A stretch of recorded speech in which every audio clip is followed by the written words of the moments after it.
untuk menampilkan dan mengekspresikan karya para peminat di era milenial ini.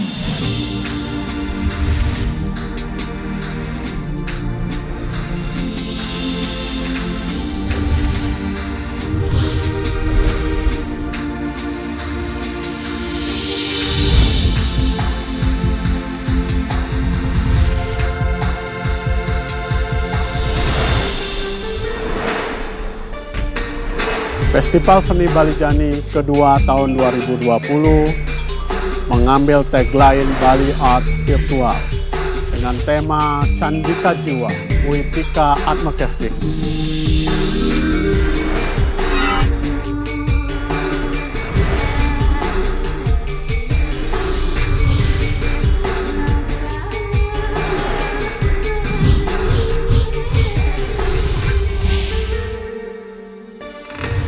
Kami mengajak seluruh Kramo Bali, khususnya kaula muda, kaum milenial, untuk ambil bagian dalam seluruhan isian dari Festival Seni Balijani yang kedua ini.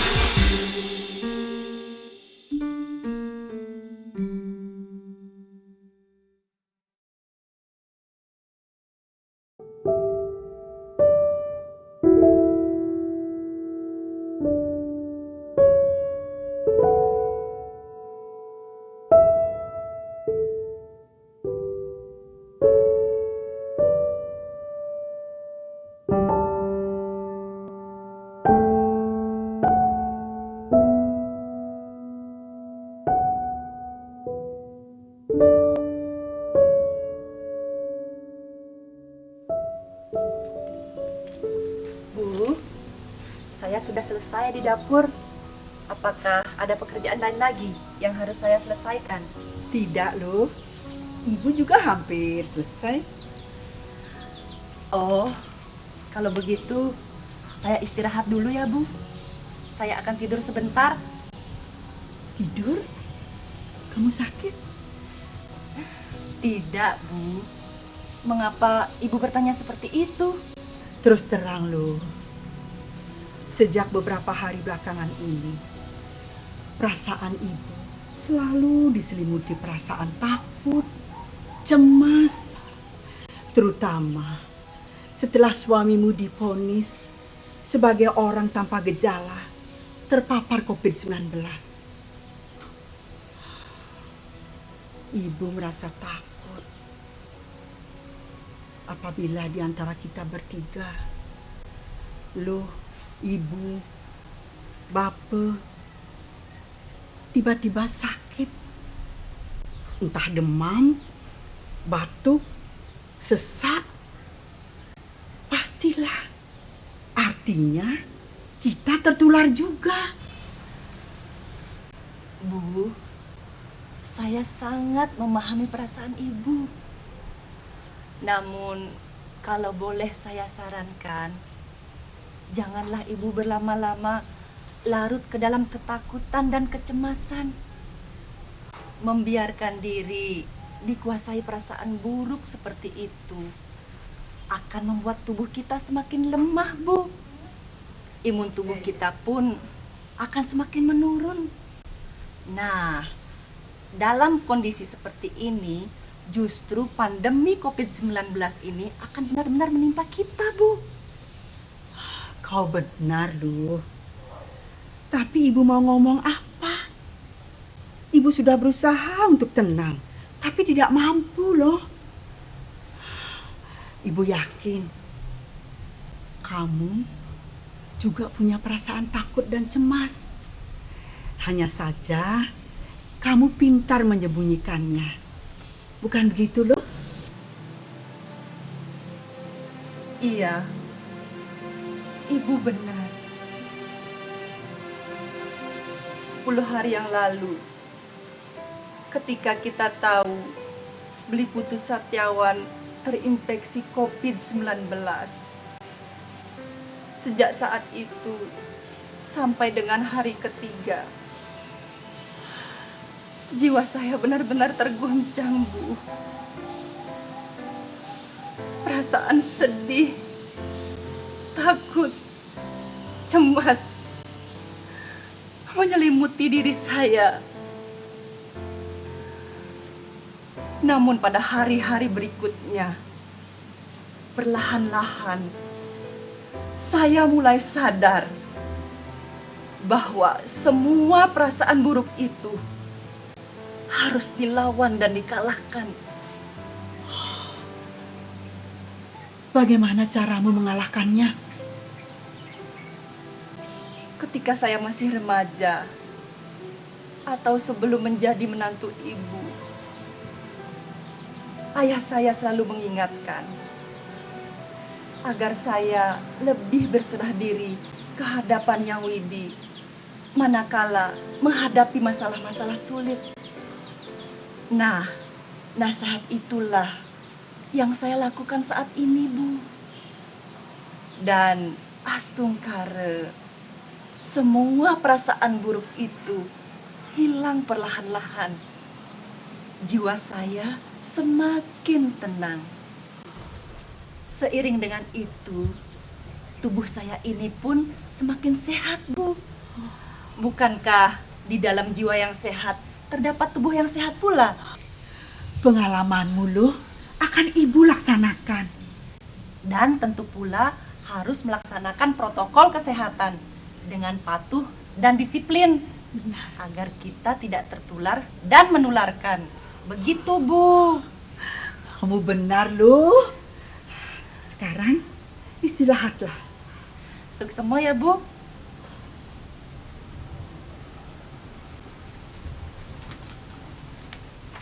Oh ya, Bu. Kalau saya sudah tertidur, tolong jangan dibangunin ya, Bu. Ya.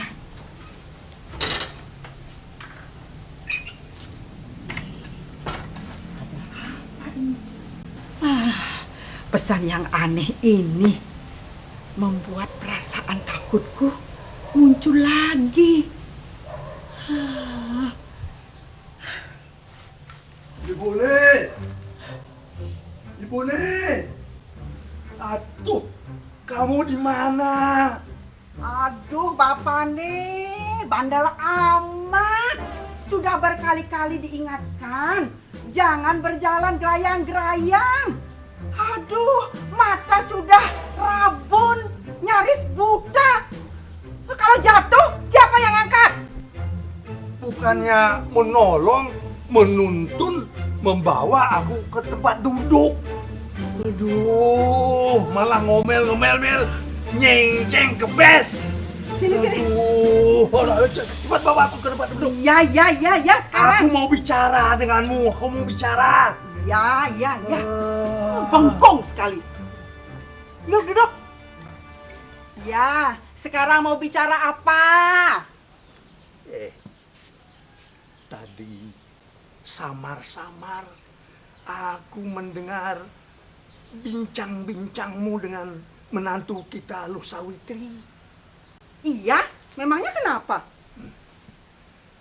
Sesaat kemudian, samar-samar pula aku dengar kamu bicara sendiri. Iya. Loh, kenapa kamu bicara sendiri? Hah? Mau kapal Rusia ngemig-mig seperti orang nyem-nyeman saja. Itulah yang perlu aku tahu. Makanya aku mendatangi kamu. Oh, soal itu. Iya. Begini Bapak nih. Tadi menantu kita, Sawitri, minta izin kepadaku untuk dia tidur istirahat sebentar. Tapi sebelum dia menutup pintu kamarnya, dia berpesan kepadaku. Bagaimana pesannya? Agar jangan dia dibangunin. Kamu ini terlalu membesar-besarkan masalah saja. Kalau dia sudah berpesan, mohon jangan dibangunin, ya sudah. Coba Bapak mikir. Sekarang Bapak mikir, jangan saya aja suruh mikir. Kenapa saya disuruh mikir lagi? Aduh. Siapa tahu kalau terjadi masalah gawat, kebakaran, gempa misalnya, apa tidak dibangunin? Coba pikir, jangan helah-helah saja. Iya, benar juga katamu sekarang kamu intip dari jendela? Apa dia benar-benar tidur atau bagaimana? Intip. Iya, intip. Bentar.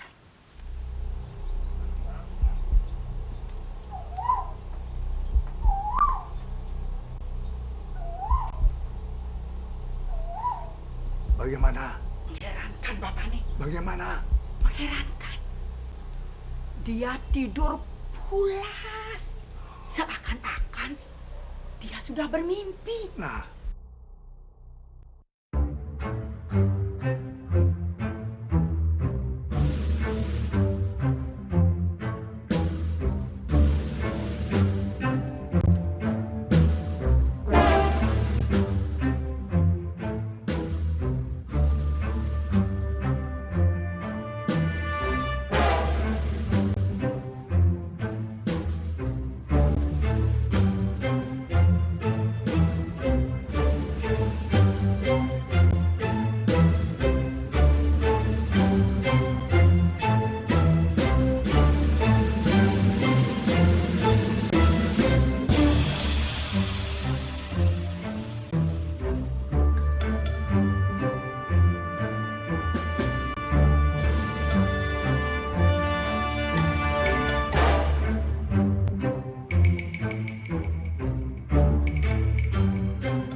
nah, itu putriku datang. Om Swastiastu. Om Swastiastu. Nanda, duduklah, duduklah.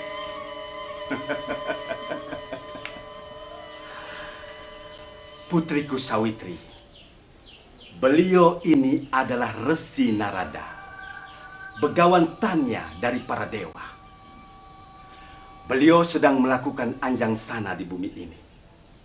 Sekalian, beliau ingin melihat secara langsung kejadian bencana, wabah yang telah melanda sebagian besar daerah-daerah padat penduduk. Sekalian pula beliau mempergunakan kesempatan ini untuk mengunjungi kerajaan ini. Sekali lagi, terimalah hormat hamba yang setinggi-tingginya Paduka Resi. Om Dirgayur Namasidam. Semoga panjang umurlah Nanda. Matur suksema Paduka Resi. Oh ya, sejak tadi aku sudah berbincang-bincang santai bersama kedua orang tuamu. Dan aku juga diberitahu oleh Ramandamu bahwa sejak 1-2 hari belakangan ini, atas permintaan kedua orang tuamu, Nanda disuruh melakukan pengembaraan untuk menemukan jodoh sejati. Iya benar Paduka Resi. Aku maklum, aku sangat maklum. Wanita seperti Nanda yang memiliki pengetahuan luas tentang sastra, kecerdasan, bakti dan sayang kepada semua orang, serta bijaksana, tentu sulit untuk mendapatkan jodoh. Setiap pemuda atau laki-laki pasti akan berpikir berkali-kali untuk berani melamar Nanda karena mereka merasa rendah diri. Dan jika memaksakan, tentulah di hadapan Nanda mereka harus siap-siap untuk menanggung malu karena kebodohannya sendiri.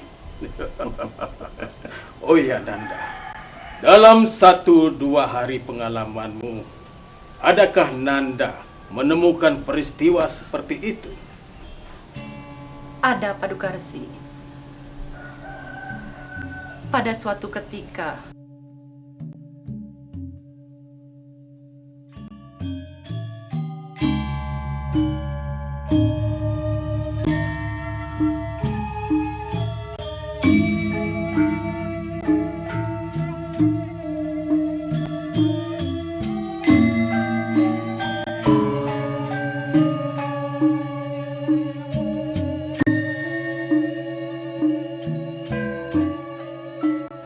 Om Swastiastu. Om Swastiastu.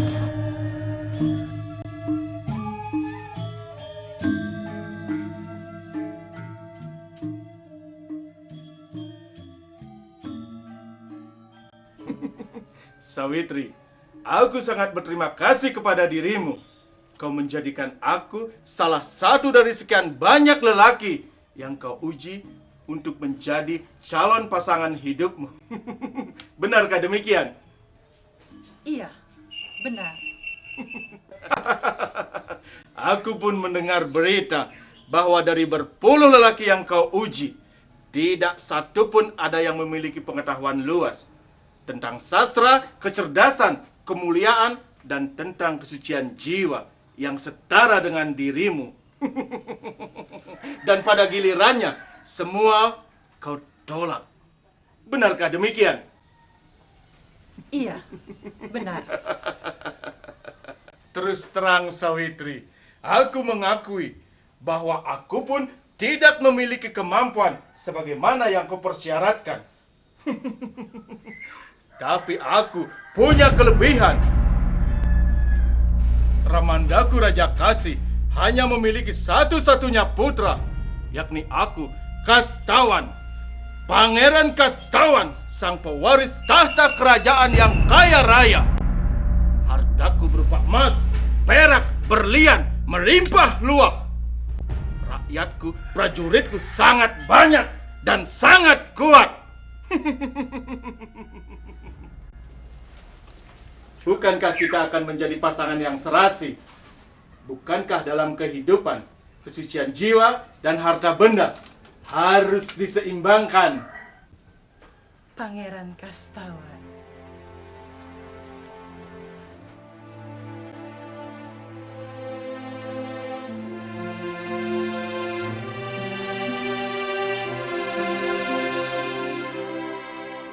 Bagi sebagian orang, mungkin cara berpikirnya seperti itu.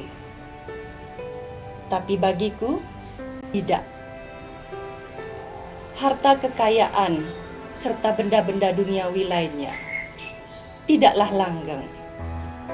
Jika kita mati, tidak satu pun benda-benda itu bisa dibawa ke alam sana. Jika jiwa kita nodai dengan karma buruk, maka jiwa yang ternoda itulah akan dikembalikan lagi ke bumi, memasuki tubuh-tubuh lain. Aku jadi penasaran. Bukankah hanya badan bisa kotor oleh debu dan daki lainnya? Sedangkan jiwa akan tetap suci. Kata orang, jiwa bukanlah ciptaan Hyang Widi. Jiwa adalah bagian dari Widi yang suci. Dia yang berasal dari yang suci, pastilah suci. Bagaimana kau dapat mengatakan ada jiwa yang suci dan ada jiwa yang tidak suci? Jiwa yang dimasukkan ke dalam tubuh akan terkurung oleh unsur kasar berupa badan dan unsur halus berupa manah pikiran, cita perasaan, indria nafsu, dan ahamkara kesombongan. Jika kita ingin agar jiwa kita bersih dan suci, maka semua unsur-unsur yang mengurungnya harus dibersihkan sedikit demi sedikit, sampai bersih sama sekali. Ini artinya kau hendak mengatakan agar aku mengendalikan pikiran, menekan perasaan, mengekang indria, dan menghilangkan kesombongan. Begitukah maksudmu? Iya, benar. Aduh, persyaratan ini tidak saja susah, tapi tidak mungkin aku lakukan. Alangkah bodohnya aku yang sudah hidup senang, tidak kekurangan suatu apapun, malah balik disuruh hidup susah. Tidak mungkin. Tapi sudahlah, apa peduliku? Sudahlah Gusti, tidak baik rembugan ini ditutup dengan kemarahan. Kemarahan itu simbol kebodohan.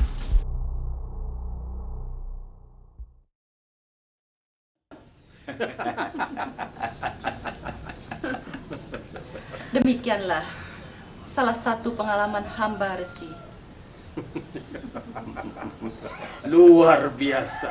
Sungguh pengalaman yang luar biasa. Sebenarnya, hamba sama sekali tidak ingin membuatnya malu. Dia dipermalukan oleh abdinya sendiri. Nanda Sawitri, kami sudah mendengar sedikit pengalamanmu yang kurang mengenakan. Tapi sudahlah, semuanya sudah berlalu. Sekarang kami ingin mendengarkan apakah Nanda membawa berita baik. Ada, Ibu. Oh ya? Cepat, katakanlah Nanda. Benar, Nanda. Katakan segera. Kami sudah tidak sabar mendengarnya. Begini, Ramanda. Ibu,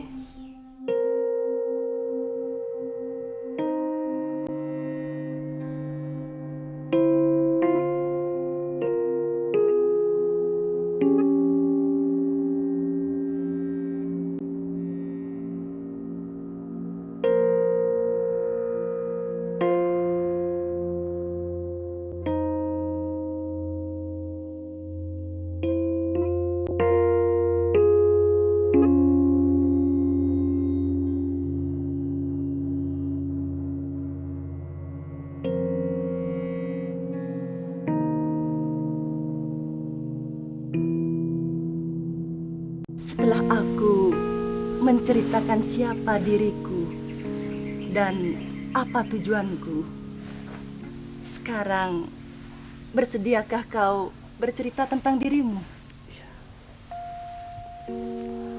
Awalnya, ayahku adalah seorang raja. Beliau bernama Jumatsena. Sedangkan ibuku Maliawati dan aku sendiri diberi nama Satyawan. Kerajaan kami bernama Salwa. Dalam kurun waktu yang cukup lama, kerajaan kami berjaya. Rakyat hidup adil dan sejahtera. Dan pada akhirnya, kerajaan kami diporak-porandakan dan dikuasai. Tidak itu saja, mereka telah membutakan kedua mata ayahku.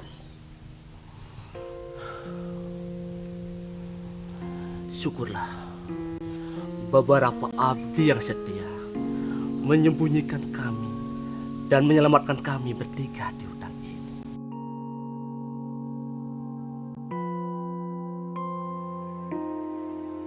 Sudah 20 tahun peristiwa itu terjadi, dan sudah 20 tahun pula kami di sini. Aku sangat terharu mendengarkan kisah hidupmu. Aku benar-benar bersimpati kepadamu sekeluarga. Aku tahu banyak orang yang bersimpati, bahkan menangis mendengar kisah kelabu ini.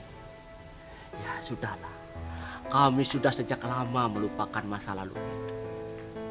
Kami juga sudah lama tidak meneteskan air mata untuk tanah air yang kami cintai.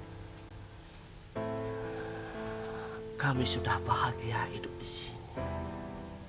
Walaupun kami miskin harta benda, tapi hati kami kaya.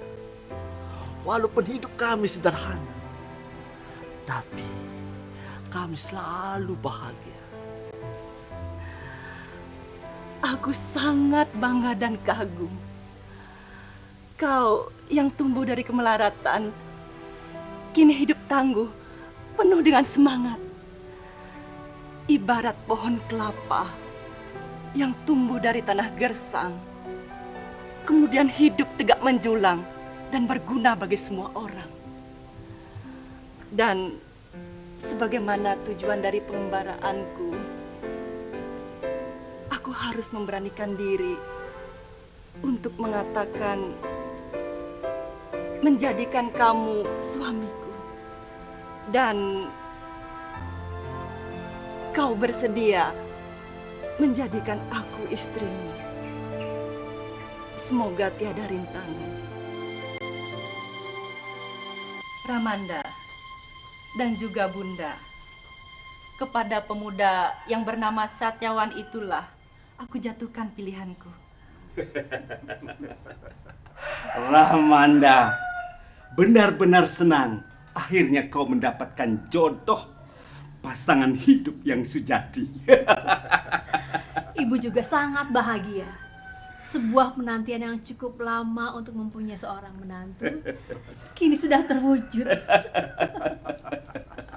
Oh iya, aku juga punya pendapat. Nanda Sawitri, Nanda sudah menjatuhkan pilihan yang sangat tepat. Jadi, Paduka Resi kenal dengan mereka? Iya, aku sangat mengenal mereka. Sudah 2 kali aku mengunjungi mereka. Pertama kali, ketika mereka baru saja terkena musibah. Aku datang untuk menyampaikan rasa simpatiku dan memberikan mereka semangat. Kali kedua, ketika Satyawan beranjak dewasa. Aku melihat sudah ada kedewasaan dan kematangan di dalam dirinya. Oleh sebab itulah, aku mengatakan kepada Nanda bahwa pilihan Nanda sudah tepat. Tapi sayang. Iya, dia punya cacat. Cacat? Iya. Dia berumur pendek dan bahkan umurnya tinggal 10 hari lagi semenjak Nanda menjatuhkan pilihan. Tapi tenanglah. Itu hanyalah firasatku saja, hanya ramalanku. Sebuah ramalan bisa saja meleset. Kutukan kemungkinan kecil tidak terjadi. Tetapi jika itu adalah takdir yang kuasa, maka pasti terjadi. Mendengar dilema segawat ini, Ibu menyarankan batalkan saja pilihanmu, Nanda. Juga Nanda, agar tidak menjadi janda. Aswapati, kita serahkan keputusan ini kepada putrimu, Nanda Sawitri. Ramanda dan juga Bunda, keputusanku ini sudah aku pikirkan masak-masak. Jadi, aku akan tetap berpegangan teguh pada keputusanku ini. Sekali aku memilih suami, aku tidak akan pernah memilih lelaki lain lagi sampai mati.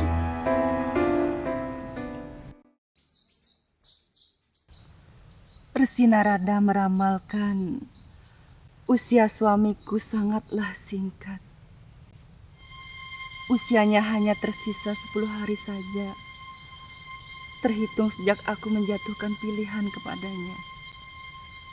Sekarang, hari ke-10 itu telah tiba. Berarti, pada hari inilah suamiku akan menemui kematiannya.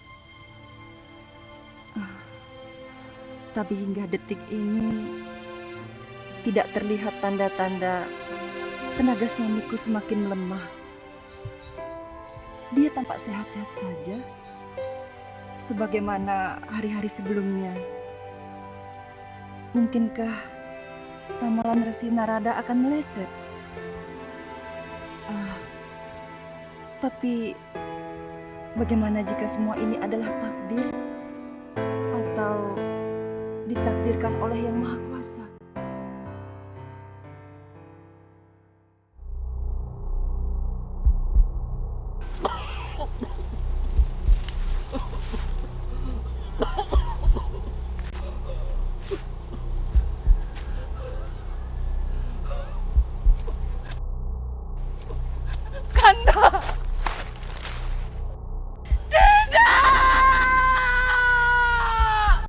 Aku Dewa Yama, Dewa pencabut nyawa. Lihatlah Sawitri, roh suamimu ini akan aku bawa ke Yamaloka.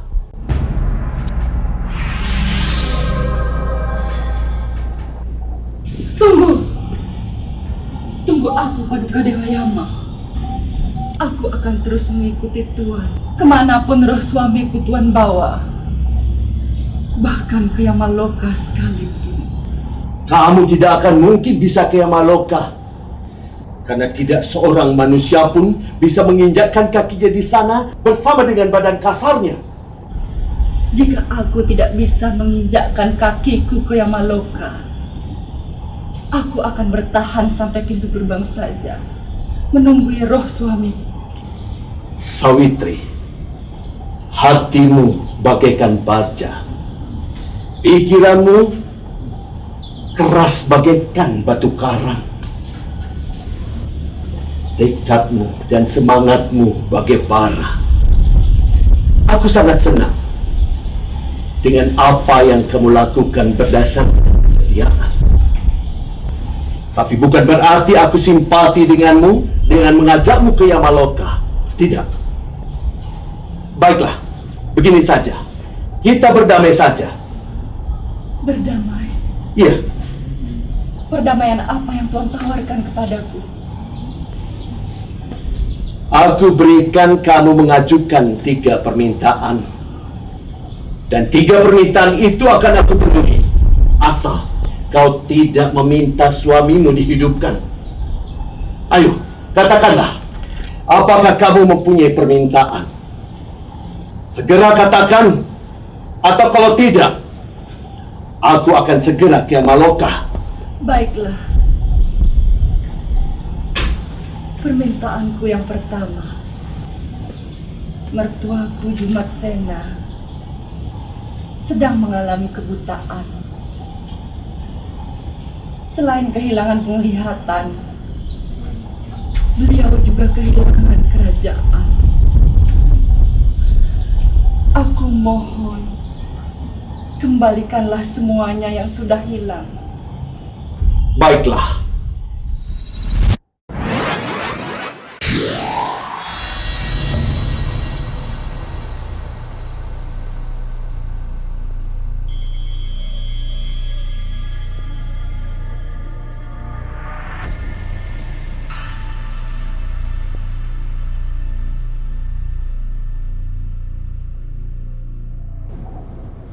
Permintaanmu dikabulkan. Semua Paduka. Tunggu. Tunggu aku, Paduka Dewa Yama. Aku akan mengajukan permintaan yang kedua. Oh iya. Katakanlah. Orang tuaku mempunyai seorang putri, yakni aku sendiri. Dan sekarang aku sudah menikah. Mereka tidak mempunyai keturunan lagi untuk menggantikannya dan untuk merawatnya. Aku mohon, berikanlah mereka keturunan lagi. Baiklah.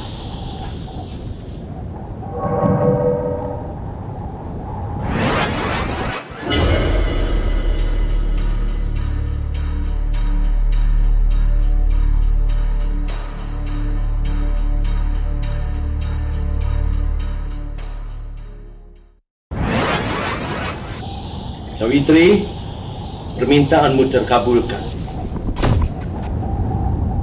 Semua Paduka. Tunggu. Tunggu, Paduka Dewa Yama. Aku masih punya permintaan yang ketiga. Oh iya. Katakanlah. Mertuaku mempunyai seorang putra, yakni Satyawan, yang tiada lain adalah suamiku sendiri.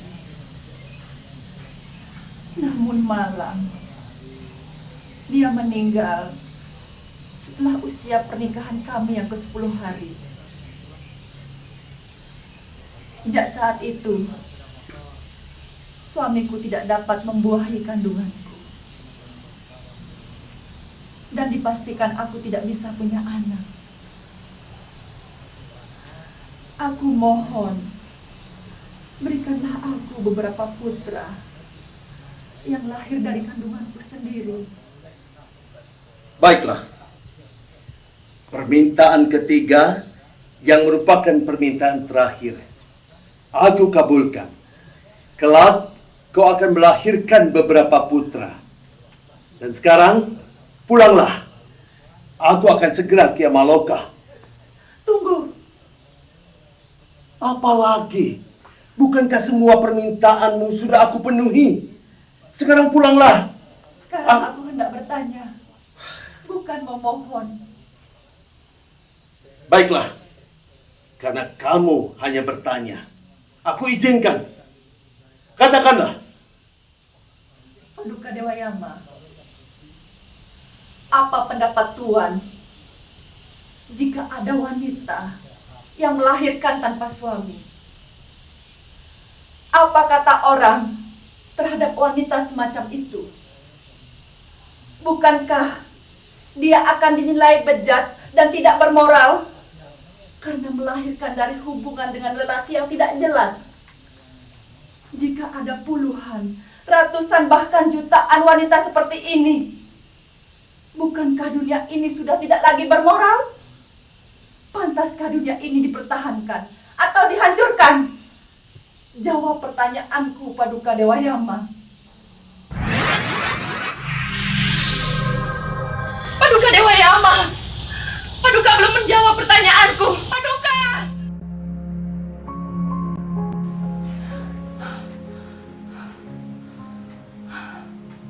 Ternyata saya cuma bermimpi. Pasti tidurku sangat nyenyak. Ayo bangunkan dia. Berita ini harus segera disampaikan. Aku tidak berani membangunkannya. Aku sudah janji. Kamu jangan terlalu banyak komentar. Bangunkan saja dia. Aku yang bertanggung jawab. Ya. Halo, Ibu? Bapak? Ada apa? Anu loh, Ibu menyampaikan berita dari rumah sakit. Saya sudah tahu, Bu. Kamu tahu dari mana? Tahu dari mana? Dari mimpiku. Paduka. Paduka Dewa Yama. Bukankah Paduka telah berjanji akan menjawab pertanyaanku? Penuhilah janji Tuan.